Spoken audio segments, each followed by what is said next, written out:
Iraani režiim elab ametlikult alternatiivses reaalsuses. Vaatamata tippjuhtide kaotusele ja sõjaväe hävitamisele avaldas Teheran nimekirja nõudmistest sõja lõpetamiseks, nõudes USA-lt miljardeid reparatsioone ja täielikku lahkumist Lähis-Idast. Pole kellelegi üllatuseks, et Washington on selle kokkuleppe juba tagasi lükanud. USA on vastanud hävitava 6-punktilise ultimaatumiga, nõudes Iraani tuumaprogrammi täielikku hävitamist. Siin on üksikasjad. Siin on Iraani nõudmised. Garanteerida, et sõda ei korrata kunagi. Kõigi USA baaside sulgemine Lähis-Idas. USA ja Iisrael maksavad Iraanile ja teiste piirkonna sõdade eest täiskompensatsiooni, sealhulgas pro-Iraani rühmitustele. Kehtestada Hormuzi väinas uus kord. Vaenuliku meedia esindajad anda Iraanile. Ma pole kindel, mida nad mõtlevad vaenuliku meedia esindajate üleandmise all, ega tea, kas see hõlmab Business Basicsit. Minu õnneks paistab, et Ameerika Ühendriigid on need nõudmised juba tagasi lükanud. Enne USA vastupakkumise juurde liikumist uurime põhjalikumalt Iraani nõudmisi. Hormuzi väina punkt on üsna tähtis. Iraan soovib muuta rahvusvahelised veed enda suveräänseks veedeks ja nõuda laevadelt läbimise eest tasu. See on juba näha. Iraan nõuab Indiast ja Hiinast pärit laevadelt $2 miljonit iga Hormuzi väina ületamise eest. See on Iraani katse muutuda maffia sarnaseks riigiks. Nagu ma ütlesin, on USA need nõudmised juba tagasi lükanud ja siin on, mida Ameerika Ühendriigid vastutasuks nõuavad. Axiossi raporti järgi pole USA ja Iraani vahel otsest kontakti, vaid sõnumeid vahendavad Egiptus, Katar ja Suurbritannia. Tähtis on meeles pidada, et Oman ei ole selles nimekirjas. Omanlased olid küll läbirääkimiste vahendajad enne sõda, kuid see areng on tõesti oluline ja sellest räägime kohe. Aga kõigepealt, siin on 6 USA nõudmist. Esimene, USA tahab, et Iraanil ei oleks 5 aasta jooksul raketiprogrammi. Teine, 0 rikastamist. 3, Natanzi, Asfahani ja Fordo tuumarajatiste sulgemine. 4, Iraani tsentrifuugide range väliskontroll. Ka see on tähtis, millest kohe räägime. 5, relvastuskontrolli leping piirkonna riikidega, raketipiirang maksimaalselt. 1006. Ei tohi rahastada varivägesid nagu Hezbollah, Huthid ja Hamas. Reparatsioonide osas on USA juba öelnud ei, kuid on valmis tagastama külmutatud Iraani raha. Administratsioon ütleb, et Iraan võib seda nimetada, kuidas tahab ja pidada seda reparatsioonideks. Paljud neist nõudmistest on sisuliselt samad, mis enne sõja algust ja läbirääkimiste ajal. Siin läheb asi kummaliseks, sest Oman vahendas viimaseid tuumaläbirääkimisi. Pärast läbirääkimiste nurjumist ütles Omani välisminister avalikult midagi, mis šokeeris paljusid. Ta ütles, et Iraan oli aksepteerinud suure osa USA nõudmiste nimekirjast. Seega ei saanud ta aru, miks USA selle sõja tegelikult alustas. Kuulake. Millega on Iraan teie arvates esmakordselt nõustunud? Kokkulepe, et Iraanil ei ole kunagi tuumamaterjali, millest saaks valmistada pommi. See on midagi, mida ei olnud vanas lepingus, mis sõlmiti president Obama ajal. Sest nüüd räägime me nullivarudest. Nii et rikastatud materjal, asjad, mida võiks kasutada tuumapommi kütusena. Sa ütled, et Iraan ei hoiaks neid oma pinnal. Nad annaksid selle ära. Nad ei suuda tegelikult koguda seda materjali, mis võimandaks neil pommi valmistada. Kogumist ei toimu, seega on kogumine 0, varude kogumine 0 ja täielik kontroll. See on minu arvates sama oluline saavutus. IAEA täielik ja kõike hõlmav kontroll. Olemasolevad varud. Ajad, mis on endiselt Iraagis. Ma arvan, et nüüd ollakse ühel meelel, et see lahjendatakse võimalikult madalale tasemele. Okay. Neutraalsele ehk loomulikule tasemele, mis tähendab, et see muudetakse pöördumatuks kütuseks. See oleks märkimisväärne. See on märkimisväärne, ma arvan, et oleme selles ühel meelel. Tegelikult ütles ta hiljem selles intervjuus isegi, et Iraan on valmis arutama oma ballistiliste rakettide programmi üle, mis oli üks suurimaid vaidlusküsimusi, kui kuulata Iraani ametnike avalikke sõnavõtte. Kuid pöörake tähelepanu tema sõnastusele. Ta ei ütle rikastamise täielikku lõpetamist. Ta ütles, et Iraan on nõustunud nulli kogumisega. Ausalt öeldes ma ei ole tuumaekspert, nii et ma ei ole päris kindel, mida see tähendab. Null kogumine peaks tähendama rikastamise täielikku lõppu.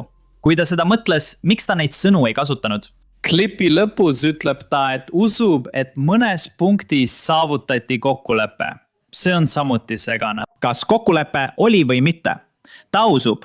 See on natuke segane, eks? Sest Ameerika Ühendriikide nimel läbirääkimisi pidanud inimesed Steve Witkoff ja Jared Kushner ütlesid avalikult, et Iraan ei nõustunud ühegi USA nõudmisega.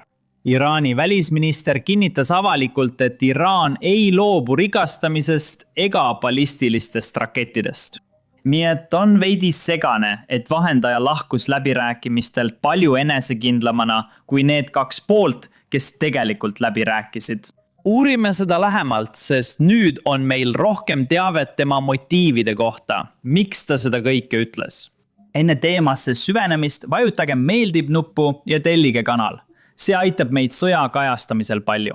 See polnud ainult see, et Omaani välisminister rääkis enne sõda asju, mis ei tundunud loogilised. Isegi pärast sõja algust alustas ta kampaaniat, kritiseerides Ameerika Ühendriike. Ta kirjutas The Economistis arvamusloo väites, et Ameerika hävitab piirkonda, alustades tarbetut sõda. Ta ütles arvamusloos, et olime läbimurdelise kokkuleppe lävel, kuid nüüd pole Omaan tulevaste läbirääkimiste osa. USA eelistab, et vahendajaks oleks Katar, Egiptus või võib-olla britid, mitte Omaan. Midagi kindlasti muutus. Nüüd saame teada täpsemalt. Info pärineb ÜRO tuumaenergia programmist. Selle agentuuri juht on Rafael Grossi, argentiinlane, kelle ülesanne on inspekteerida riike, kes on allkirjastanud NPT lepingu ehk tuumarelva leviku tõkestamise lepingu. Need riigid on lubanud mitte ehitada tuumarelvi ja peavad tõestama, et ei kasuta salaja tuumaobjekte relvade loomiseks. Arvake ära, ta oli tegelikult ruumis, kui toimusid läbirääkimised Ameerika Ühendriikide, Iraani ja vahendajaks olnud Omaani vahel. Ta oli seal, et veenduda, et kõik kokkulepitud tehnilised üksikasjad oleks kõigile asjaosalistele arusaadavad. 2 päeva tagasi ütles ta midagi, mis on vastuolus sellega, mida Omaan on kogu selle aja väitnud. Ta väitis avalikult, et USA'l ja Iraanil polnud kokkulepet. Kuulake. Kas arvate, et on võimalik taaselustada selle kokkuleppe osi, mida enne pommitamise algust kokku pandi ja kus Iraan oleks uraani alla seganud? Ma mõtlen, Omaani välisminister ütles saates, et Iraan oli nõustunud hoidma nullivarusid, materjali välja saatma ja seda lahjendama. Kas tegelikult oli kokkuleppe võimalus olemas? Sest vaid mõned tunnid enne pommitamise algust ütles ta meile, et rahu on võimalik.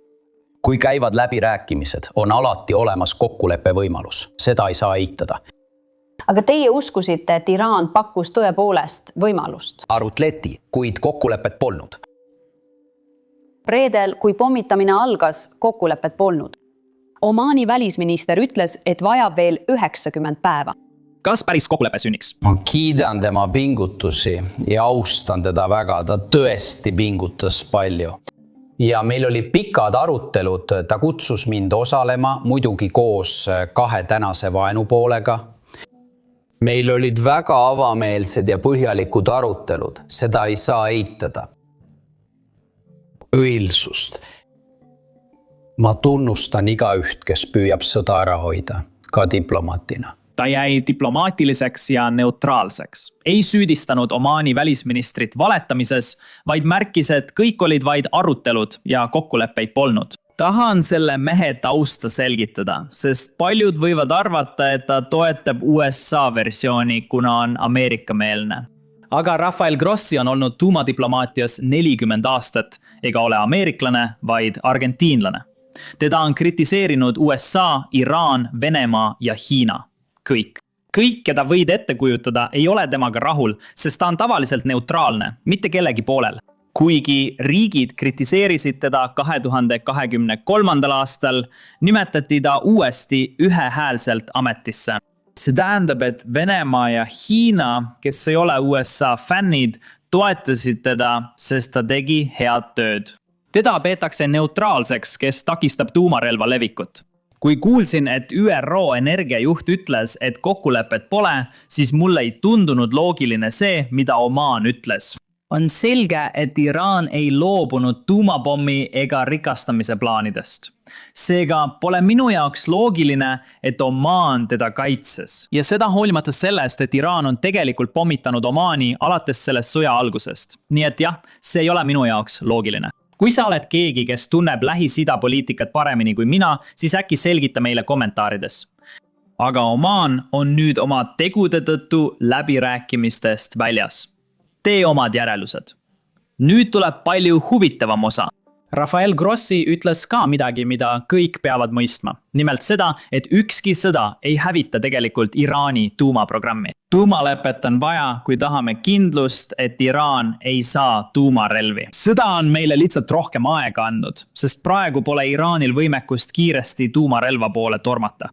Nad peavad arvutused uuesti tegema, et selgitada, kas tuumarelva poole püüdlemine on üldse mõistlik.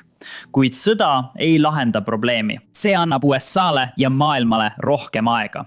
Kuulake. Jällegi viidates JCPOA-le, siis JCPOA põhines või tugines väga primitiivsele tsentrifuugi tüübile. Nüüd on Iraanil kõige keerukam, kiirem ja tõhusam masin, mis olemas on, ja nad teavad, kuidas seda teha. Ja lisaks sellele võib olla kohti, mis ei ole tuumarajatised. See võib olla töökoda või 10 olemasolevad töökojad, sest võimekus on olemas. Seepärast ütlen ma, et me peame ikkagi leidma raamistiku, kokku lepitud raamistiku, mis annaks meile vajaliku etteaimatavuse ja selge arusaama sellest, kus nad on ja kuhu nad tahavad jõuda. Sest see sõda ei lõpeta Iraani tuumaambitsioone. Ma ütleksin, et ükskõik milline sõda. Ükskõik milline sõda. Välja arvatud tuumasõja korral, mis tooks kujuteldamatu hävingu, mida loodame, et kunagi ei juhtu. Selgitan nüüd tsentrifuugide teemat võimalikult lihtsalt. Ette hoiatan, ma ei ole tuumateadlane. Nii et kui ma teen mingeid vigu ja kui sina tead rohkem, siis palun jäta kommentaar alla. Tsentrifuugid on masinad, mis rikastavad uraani. Ja kui sa oled uraani teatud määrani rikastanud 90%, siis saab seda kasutada tuumapommi ehitamiseks. Oluline on meeles pidada, et Iraanil on nüüd palju arenenumad tsentrifuugid kui aastal 2015, mil sõlmiti USA ja Iraani tuumaleppe. Olulisemgi on, et neil pole vaid arenenud tsentrifuugid, vaid nad suudavad neid ise toota. Seda teadmist ei saa pommidega hävitada, nagu klipist kuulsite. Seda ei tea mitte ainult 1 või 2 inimest, vaid see teadmine on levinud kogu nende teadlaskonna seas. Ja see tähendab, et peame seda alati meeles pidama. See ei tähenda, et oleme ületanud tagasipöördumise punkti, nagu mõned sotsiaalmeedias väidavad. Isegi teadmiste korral võtab tuhandete tsentrifuugide ehitamine ja uraani rikastamine 90% aega. Võib-olla aasta või rohkem. Iraan võib tulevikus siiski püüelda tuumarelva poole, kuid nüüd võtab see neil kauem aega kui enne sõda. Siin on Iraani tõeline trump. Neil on 400 kilogrammi ehk 900 naela 60% rikastatud uraani. Enamik sellest asub Asfahanis maa all. Kuigi see ei ole praegu otseselt Iraani käes, on see ikkagi väga oluline. See on sellepärast, et 60%-lt 90% rikastamine on palju lühem samm kui nullist alustamine. See võtab vähem aega ja vajab vähem seadmeid, mis tähendab samuti lühemat aega, sest Iraan peab seadmed alles üles ehitama. Kuna neil on juba 60% uraani, pole vaja palju seadmeid juurde ehitada. Loodan, et mõistate mu mõtet. See tähendab, et iga tulevane Iraani leping peab käsitlema seda varu, sest ilma selleta pole lepingul tähendust. Nagu video alguses mainisime, on diplomaatia juba alanud, kuna mõlemad pooled esitavad nõudmisi. aga nagu te nägite, nende nõudmiste põhjal on mõlemad pooled endiselt väga-väga kaugel sellest, et mingisugusele kokkuleppele jõuda. Sest keegi pole läbirääkimistes tegelikult millestki loobunud võrreldes ajaga, kui see sõda algas.